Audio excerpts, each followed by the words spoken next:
you got to remember, like, you're fucking Billie Eilish, like. Do you get what I mean? Like, because the reality of being you is that you're lit in real life, like.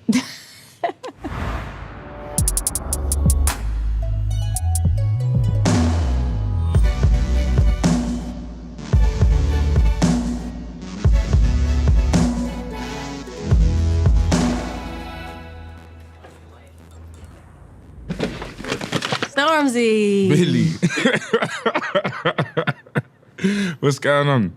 What's going on? How you doing? Firstly, thank you for allowing me to be a part of this, yeah. Oh my gosh, this is amazing. They said your name and I was like, please. There we go, cool. So I met Billie at the 2020 Brit Awards. I probably had a couple to drink as well, so I was probably feeling a little bit confident. And it was, You are the fucking greatest. You're so hard, it don't even matter. I absolutely overwhelmed you and overloaded you with absolute, yeah, it was a lot. No, you didn't. It was very cute to me because you ran over and started singing my songs. I'm not just somebody's daughter, must have been in love. Oh my God, I'm gonna cry. You're too hard, she's too hard. It was amazing. Yeah, it was a beautiful moment. You really came over and dissected shit. It was so specific and you really like honed in on certain parts of my songs, and that was so amazing to me because it really showed that you actually gave a shit. It was a very pleasant surprise. Thank you. And then you put the picture up of us on your Instagram and I was like, bet hard. Yeah, that was it. Yeah, I was gassed.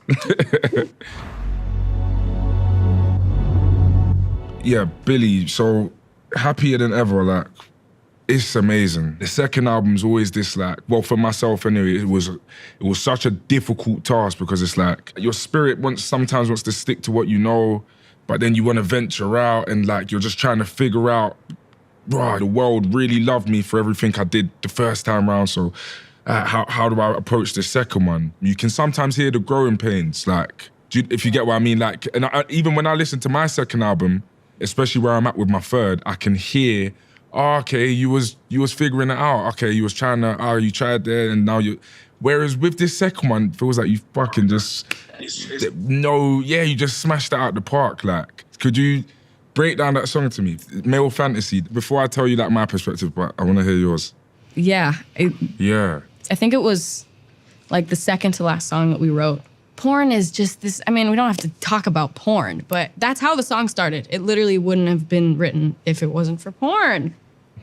I don't know, I just couldn't stop thinking about the unrealistic and misogynistic and, you know, completely ridiculous world of porn and why the fuck any of it is the way that it is. We just started writing and it was completely all the truth. Like every single line was exactly what the situation was.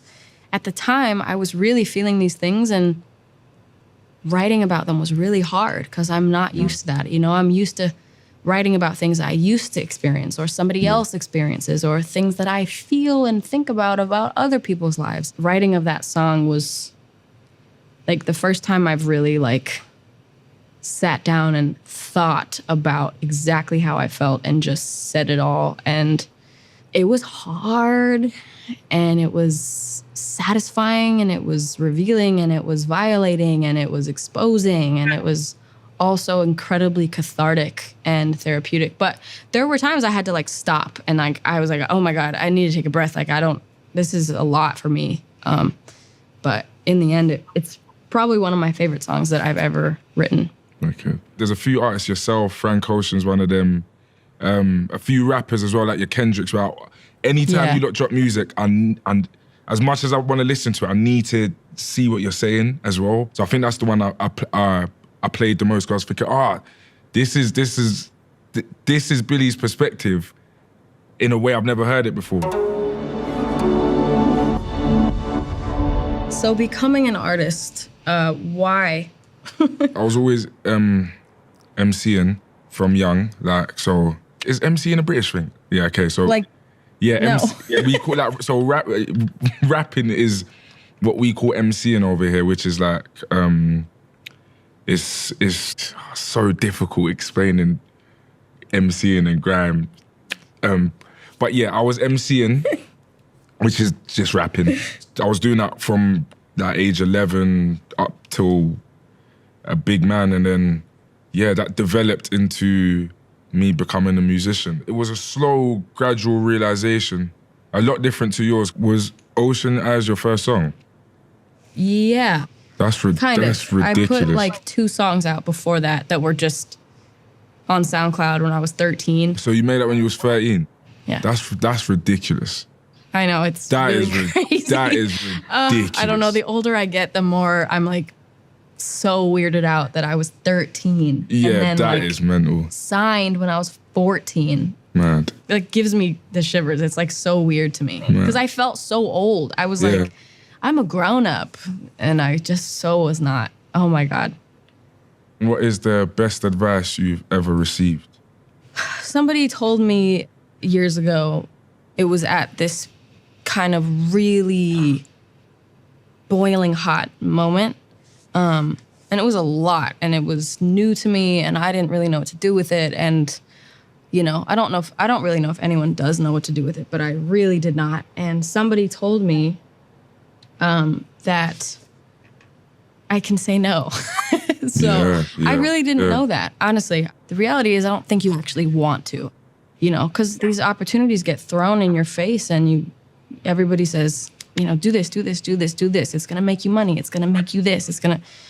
And it was just like destroying me. And that same person told me that it will fade and change, and it's not always going to be this intense. And I think that really helps too, because we all, I think, feel like everything is permanent all the time. You know, we feel a certain way and we think that we're never going to feel any other way again. And that's really not true. You know, we change and we morph and we, you know, grow. And yeah, that's what I love about life, is just change, you know? That's great advice.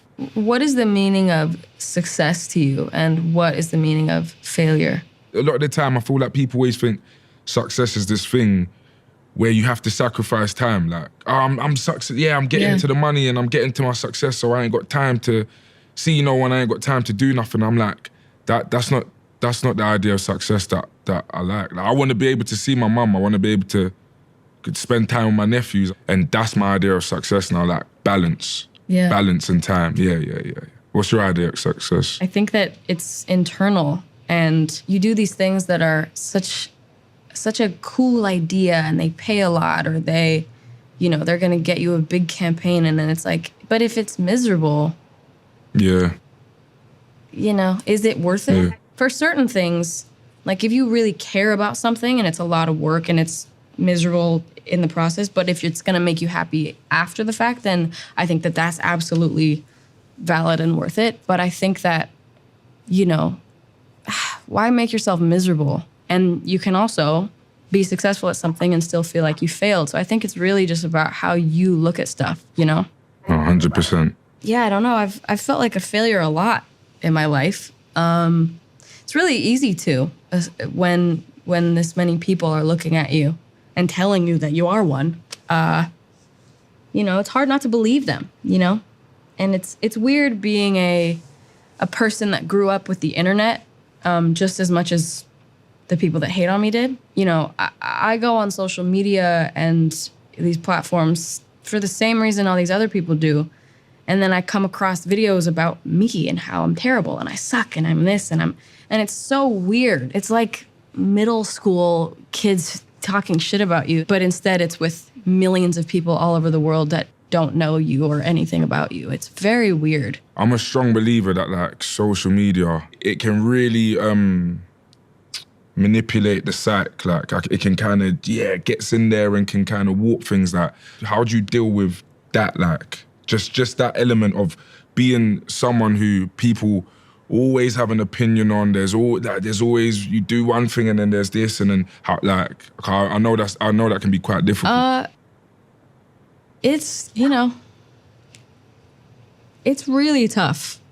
I'm still trying to figure out how to deal with it. Because I like the internet. It makes me laugh, and I like memes and shit. And it's like, no matter what I do, I'm everywhere. Like I can't avoid myself. And it really makes me pity all the people that hate me because they can't avoid me either, I'm sure, you know? You know, I don't want to see how, oh, Billie Eilish fucking, you know? You don't know shit about me, please. You know what I mean? Like, I wanted to make music. That's what I wanted to do. Like, why is it more than that? Why can't it just be my art? Why does it have to be everything I do and say and look like and fucking feel and have an opinion on and this and that? It's like, what happened? I just wanted to make music.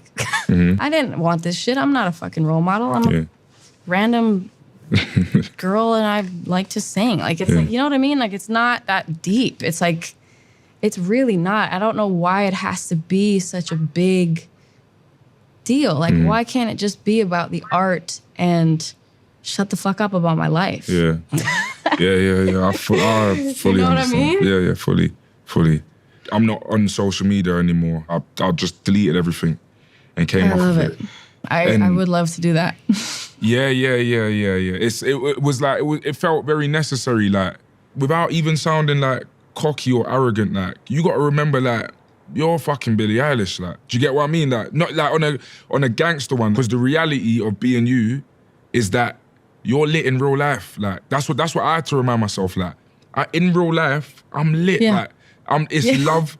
It's love. Like you walk into the room, it's love. You see people, it's love. It's yo Billie, I love your new tune. Yo Billie, that's sick. Like yo Storms, no. But then we get on the internet, and it's some not. other shit. Do you know what I mean? Like so, I'm always like, yo, like just believe the reality of who you are, because the reality of who you are is fucking crazy, and it's amazing, and it's sick, and it's so accomplished, and it's so brilliant. To take it with a pinch of salt, which is easy to say for someone who's not on the internet, of course, but like, I remember like when I was there, it was like, sometimes you'll take something and it's like, well, hang on, like, this ain't even true. Like, my reality is that I'm a G, like, and I'm sick and all of this. So, yeah, just remember you're fucking Billie Eilish, man. Don't ever like, do you know what I mean? People, yeah, man, people are trolls and whatnot, like, so, yeah, man. Oh my God. Best advice I ever got. Yeah, man.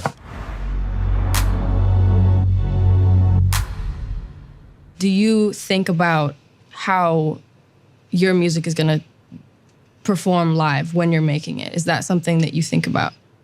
That's a funny question, because this time around with my album, I haven't considered live at all. Like, as in, and maybe that's because of COVID, maybe that's because I haven't been performing, but there was nothing, there's nothing about this album where I thought, oh, damn, you're gonna have to perform that live.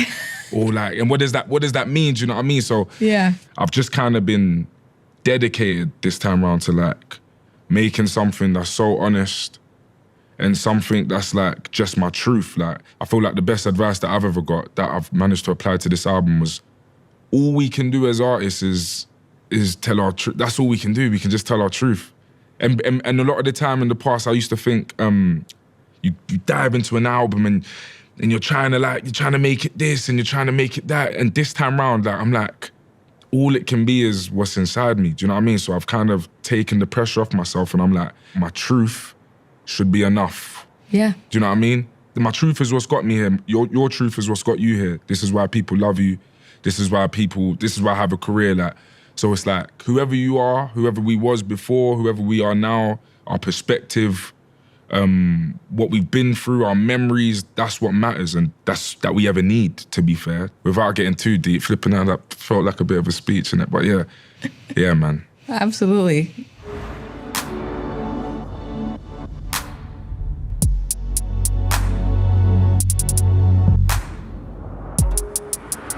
Happier than ever. Like, an album is so many different things and so many different layers to it that, like, trying to sum it up in one sentence is always like an injustice. But if you could try, like, if you could just, like, in terms of what this album's about and like what you hope for it to tell people. Happier Than Ever, I think, just felt like such a perfect encapsulation of the last few years, and it also has so many meanings. It has a sarcasm to it because, you know, a lot of reasons, and it also is the truth, and it also doesn't mean happier than you're ever going to be and more than